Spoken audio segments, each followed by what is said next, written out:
This video is about mirror formula, and mirror formula is 1 by v plus 1 by u is equal to 1 by f, where v is distance of image and u is distance of object and f is focal length. So basically this is relation between image distance, object distance and focal length of a mirror. So for this one I draw one concave mirror, and radius of curvature of that concave mirror I am taking very large. So radius of curvature is very large. So this is one concave mirror I am taking. This is one object at this point, and this one is the center of a mirror, and this one is focal point of a mirror. Now light rays start from objects. It will start from object, strike on the mirror and intersect principal axis at point. So that point will be image, where that light ray will intersect principal axis after reflection, that will be image. So this light ray going on mirror like this. Okay, I'll extend this mirror a bit. So it's going like this, and after reflection it's going like this.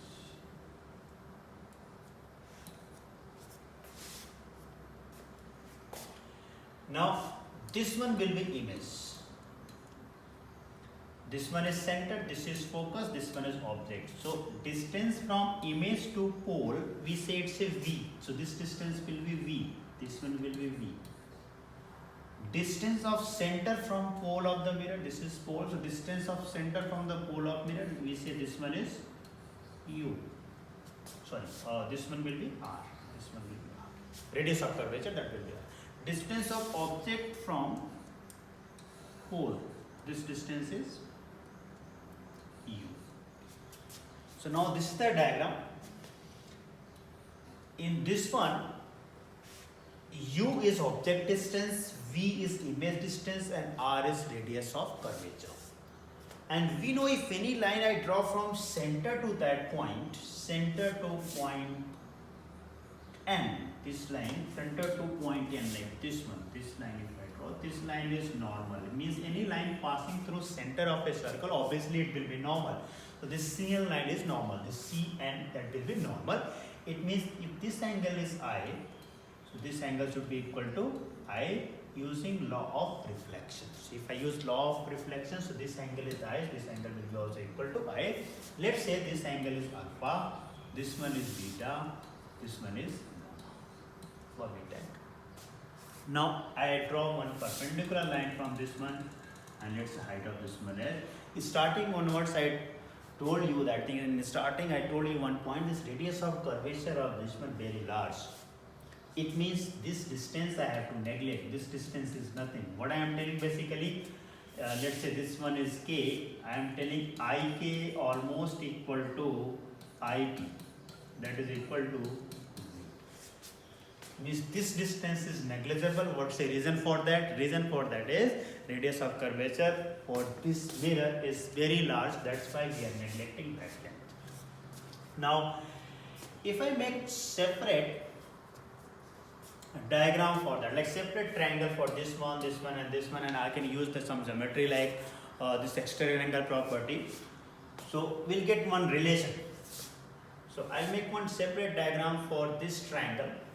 Okay, if I make that separate diagram on the next page over here. So basically this one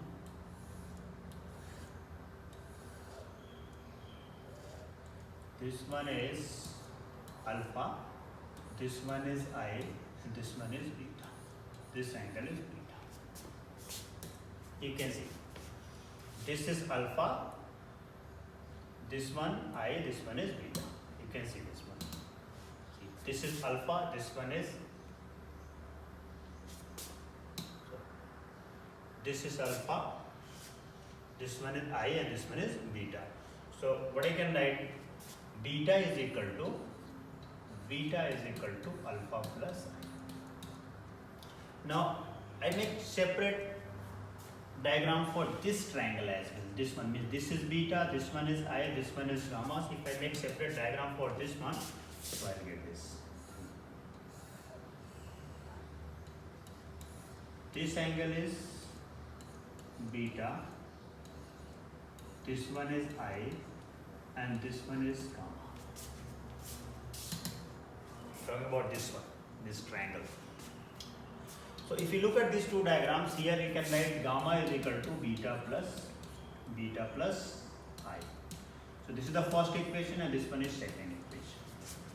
Now from first equation and second equation, I replace this I. Like I want to eliminate this I. I want to eliminate this I from these two equations. In first equation, what I write, I is equal to beta minus alpha.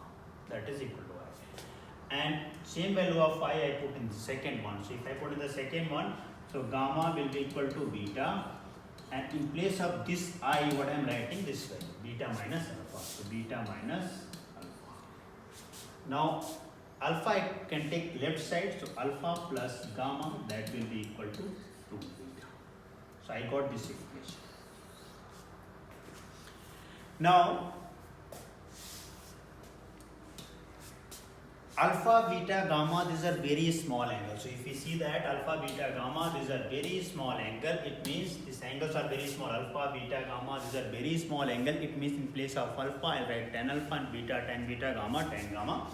So these are very small angles, so I can write in place of alpha, I can write tan alpha. So tan alpha, in place of gamma, tan gamma, and in place of beta, tan beta. So I'll get this one. Okay.